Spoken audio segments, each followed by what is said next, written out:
What's good, y'all? Welcome back.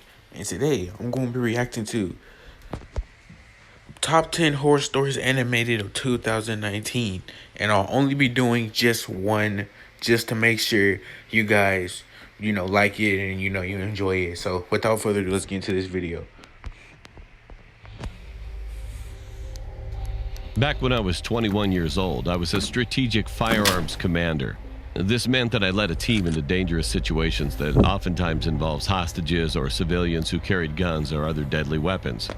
I had a second-in-command firearms commander working beside me. His name was Callum, and he was my best friend. We always hung out outside of work. And while on duty, he would always joke around and make us crack a smile, even when we were dealing with pretty distressful stuff. We once had a case where a man had possession of a firearm, and we were assigned to take care of it. Callum seemed particularly eager and jumped out of the van before it even came to a full stop. When the rest of the team reached the scene, the man was already shot. Dang. Callum still had the gun in his hand. Soon after, I asked Callum why he was so eager to do it. And then he said he had no specific reason. He was just excited. I believed him because he was my best friend. Later on, when I was looking at the man who was shot, I looked him up on social media and realized that he and Callum added each other on Facebook. Oh, okay. Upon further investigation, I realized that there were thousands of messages sent between the two where Callum revealed sensitive information about several operations. Okay. I knew that he killed this man on purpose. This guy's crazy. But I had no way of proving it. He was taken to court and was sentenced to 3 years in jail for perverting the court of justice. I testified against him and was no longer his friend. When I was 24 years old, I was still on the firearms team. All that happened with Callum was behind me, and I was happy with my life. Yeah, that's good. One night I went home really late after work. As I walked to my apartment, I realized that it was trash. I'm assuming you were drunk.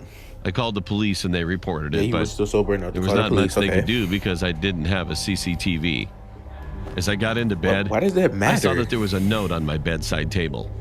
Does it record? All it said was, "Remember me?" Whoa. I instantly recognized Callum's handwriting. And now that he was out of prison, I thought that he would move on with his life. I was so wrong. This was his revenge. The next day, I went to the underground parking lot and I saw that my windscreen was smashed. Oh, okay. It was clear that he wasn't over me testifying against him. Soon after, I also saw him near my apartment. I ran after him, but he ignored me and ran away. I tried calling his old number, but it was no longer in service. Then an envelope was sent through my door, and it contained hundreds of photos of me at work, home, and even out with my girlfriend at clubs and restaurants. Wow. These were all taken very recently. The last one, though, was a picture of Callum and I from years ago, and on the other side, written with a big red marker, were the words, "You're dead." I reported this as stalking and hoped he would end up back in prison. Why are you next to your The police had gone to his listed address, but there was no one there. Why do you have no shutters on your window? All of his bags were packed. I knew he was still in the area somewhere, though. One day I was by myself in an unmarked car, and I saw this Toyota Yaris, and it was driving close behind me. It was my gut instinct to get the plate number checked, and I was going to. But then I got a Priority 1 announcement on the radio saying there was a crazy man on a bus who had a knife and stabbed someone.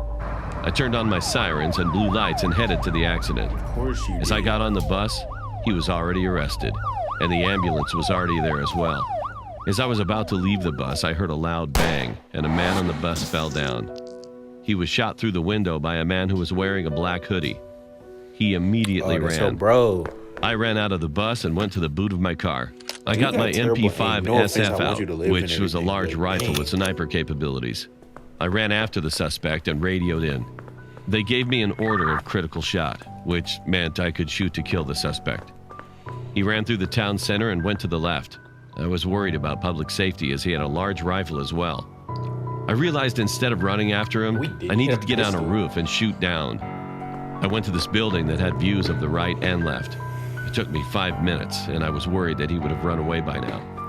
As I got to the roof, I turned my gun to the sniper level. I used the eyepiece to scan, and I saw a man in a black hoodie running. I fired a shot, and he fell to the ground. By the time I got there, more armed policemen came to the area. Let me guess, it was your bro. I was shocked to see Callum. He was the one who followed me in the car behind me, and that shot in the bus was meant for me. But he missed. Callum was dead. I felt sad, but also relieved that this was all over.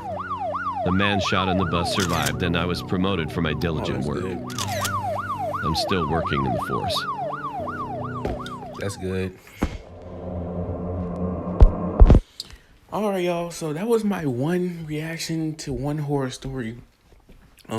Just so y'all can get a feel. I'm gonna let y'all decide if I'm gonna keep reacting to stuff like this, because I really wasn't sure if I wanted to react to this in the first place, but I did. So here we go. So if you enjoyed this video, please leave a like, comment, share, subscribe, and be sure to hit the notification bell so you can be informed whenever we post new videos. And thank you guys for watching. Deuces.